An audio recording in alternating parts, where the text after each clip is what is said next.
पहिली आवय बापूय म्हजो हाजी पोती घेवन वतालो बाजारात। आवय म्हणजे नुस्त्याक वता आसतना तिजी नुस्त्याची पोती वेगळी आशिल्ली, भाज्याची पोती वेगळी आशिल्ली, ते बरोबर घेवन वताले। आतांय व्हरपाक कितें जालां?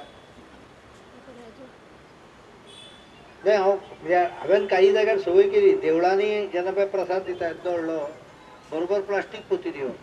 हांवें जाल्यार हांव प्लास्टीक घेवचो ना। आतां हांव खंयच्याय देवळांत गेलो की ते कपड्याची पोती हाडून दितात, नाल्यार कागदान बांदून दितात। बरो खार पडटलो आनी कडक पडटलो, म्हणजे 5,000 रुपया पर्यंत सुद्दां खार पडूंक शकता।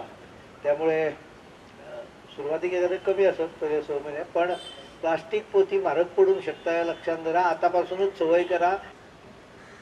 थोड्याश्यो संवयो स्वता घालच्यो पडटा। सो रिस्पॉन्सिबिलिटी बॉटम पासून टॉप पर्यंत आसता। ऑब्वियसली सरकाराची रिस्पॉन्सिबिलिटी चड आसता, पण सोसायटी जर तूं कॉपरेट करनाली जाल्यार सरकार केन्नाय बरें आसलें। खरें म्हणजे सरकार बरें आसूंकच शकना जर सोसायटी एखाद्या गजालीचेर इंट्रस्ट दिना जाल्यार सरकार कांय करूंकच शकना।